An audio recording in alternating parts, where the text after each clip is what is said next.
Morning. This is Fox 61, Connecticut's news station. No, it's just sad to see, and I'm praying for the family and stuff like that. Hopefully, they get back what they lost, and it's all right. A family forced out of their home after it caught fire. What neighbors say they heard right before the fire started. That's coming up in less than 5 minutes for you.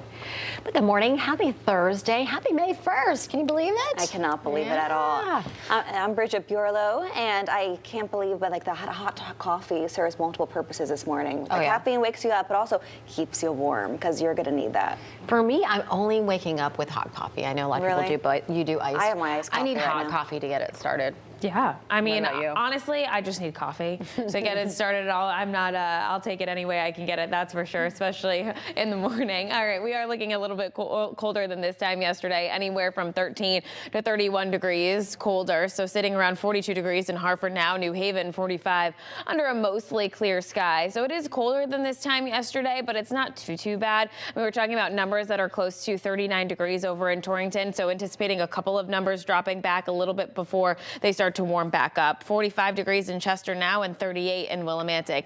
Wind speeds are out of the north, anywhere from calm to around 3 miles per hour. But eventually these winds will begin to shift to out of the south. So we are expecting a lot of sun today, but it will be a little bit cooler along the shoreline with the wind that is coming off of the sound later on. Temperatures into the mid 60s to the upper 60s for areas inland along the shoreline. You'll be in the lower to middle 60s. 62 in Milford later on today, 67 in Wallingford. We'll make a run at 70 degrees again over in the capital city, southeastern Connecticut, and the upper 50s to right around 60. Then for the day tomorrow, it's going to be a mild one. We'll have numbers up around 77 to about 78 degrees. And overnight tonight, there is a chance for maybe a stray shower, also an isolated thunderstorm possible overnight into first thing tomorrow. Otherwise, it does look like Friday is mainly dry. As we head into this upcoming weekend, it is turning a bit unsettled. We'll have more details on that coming up in just a bit. Checking in with the roads here. At about 6:02, we are following this issue over on 91 over in Middletown between exits 20 and 21. We have 2 lanes that are blocked in the center and the left lane this morning. So 3 lanes merging into one because of a 2-vehicle crash. So certainly causing some delays in the area because of it. You can see that here as your travel speeds are around 52 miles per hour from New Haven to Hartford. However, it's going to take you around 45 minutes. You're looking at a 10 to 15 minute delay along that stretch. All right, Rachel, thank you very much. And time right now, 6:02 on your Thursday morning, developing in Hartford, where a family is out of a home this morning after it caught fire. Yeah, it happened on Franklin Avenue last night. Fox 61's Keith McGilvery is in Hartford with what we know about the family and what it took to put that fire out. A family of 5 is safe this morning, but the fire at their home was so bad they can't go home. Photos show the scene in Hartford Wednesday night when a fire ripped through this home on Franklin Avenue. Neighbor Tim O'Shea was outside shortly after it started. A bunch of flames coming out the front and the back of the house. Fire crews were already on it. They were already on the scene. Hartford Fire Deputy Chief James York says his crew got the call just before 10 and they responded quickly. Companies were on scene in about less than 5 minutes.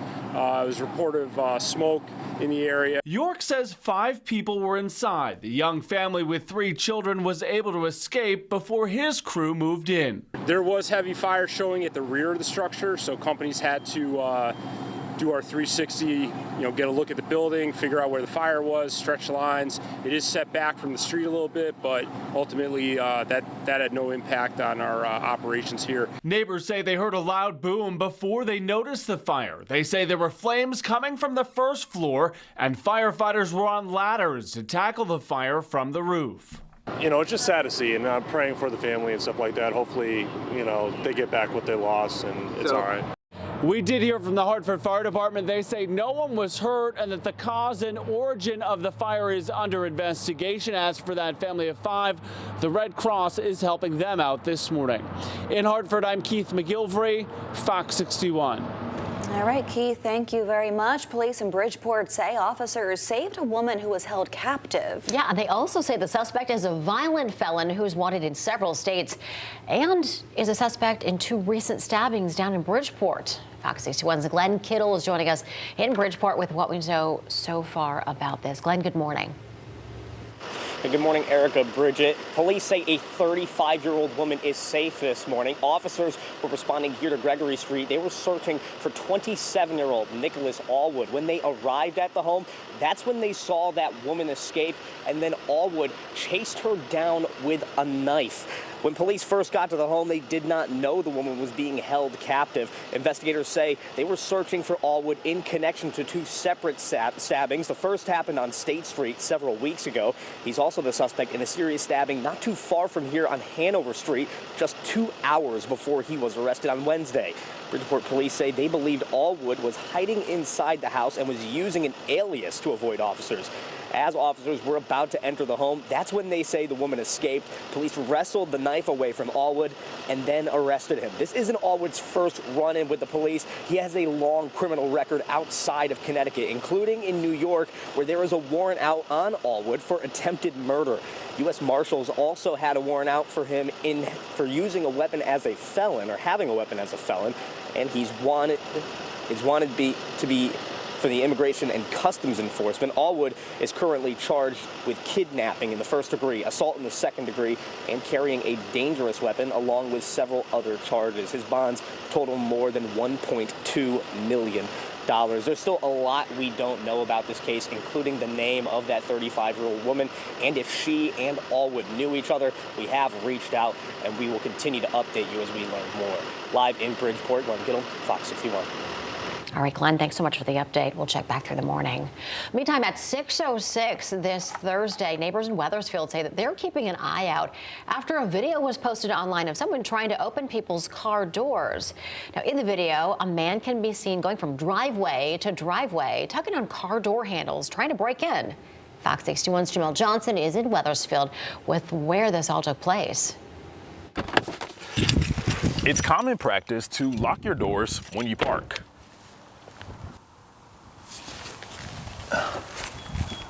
But if you forget, you're opening the door for someone like me to break in. What? Are you serious? That's reaction from Fiona Jelli after I showed her video of attempted car break-ins on her street. She lives on Sunset Boulevard in Weathersfield. You never know what people are gonna do nowadays. In the video, a hooded man runs up to a driveway and starts tugging on car doors to see if they're open. After having no luck at one house, he makes his way across the street where he gets the same result. I thought it was a pretty nice neighborhood and someone's trying to break in. So yeah, even if you're running in, you gotta lock your car, shut your windows, no matter what. Jelli says it's not uncommon for neighbors to park outside. Her brother, who wants to remain anonymous, says this was never on his radar. A little bit odd. Makes it a little odd because we're in a nicer area, Weathersfield. I wouldn't have given it a thought. No, I didn't cross my mind until I heard about it. The man who posted the video, Noel Aguilar, was shocked when he saw the footage. It's a quiet neighborhood, and I was just surprised that I didn't even hear it. And then when I checked my phone, I saw the video, and I was so shocked. So I went out and then checked, and I was just terrified that that thing happens in the neighborhood. Since this happened, Noel says he's more cautious. I'm paranoid now. Since that happened that night, I look at my phone. It's much better for the whole neighbor just to be vigilant about it and watch everybody's back. We reached out to police to see if they are investigating these attempted break-ins, but have not heard back yet. In Weathersfield, Jamel Johnson, Fox 61. Mel, thank you. 6:08 is your time. In New Haven, a person was hurt in a shooting. Police say this happened near Foxon Road and Middletown Avenue. You're looking at that area on the map on your screen here. We don't know how the person is doing this morning or if there are any suspects. Last night, police did say the victim was awake and alert. Well, officers in Rocky Hill have identified the body that was found earlier this week in the Connecticut River. They say the woman was 72-year-old Mary Colasanto from Glastonbury.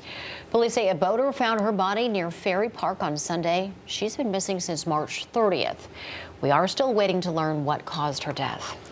And state leaders say they're working to tackle the issues of child abuse and animal cruelty at the same time. The state says numerous studies have found a link in animal and child abuse cases. As a proactive approach over the last several years, the Department of Agriculture and the Department of Children and Families have reported to each other when they see animal or child abuse in a home. Through this partnership, education and outreach efforts, the state says it's been able to better identify and respond to potential cases. Agencies say they have increased staff and data collection to help animals and kids be safe in what could be dangerous environments. The most vulnerable of our population are those who do not have a voice.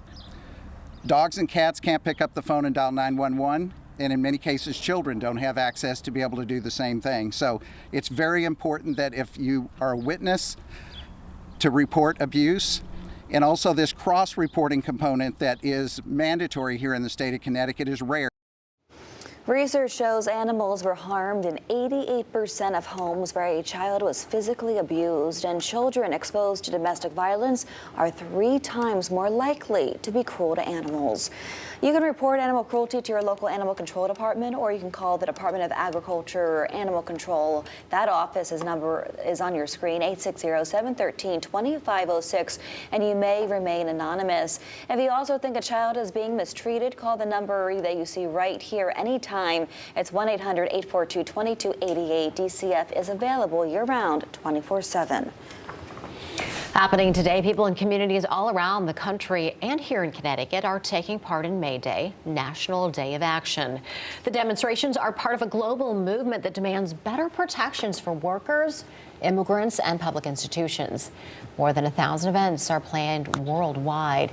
Organizers say they're standing against what they call a war on working people. There's a march in Hartford scheduled for 10:30 this morning. A group is going to leave from Bushnell Park, and they're going to be walking to the state capitol.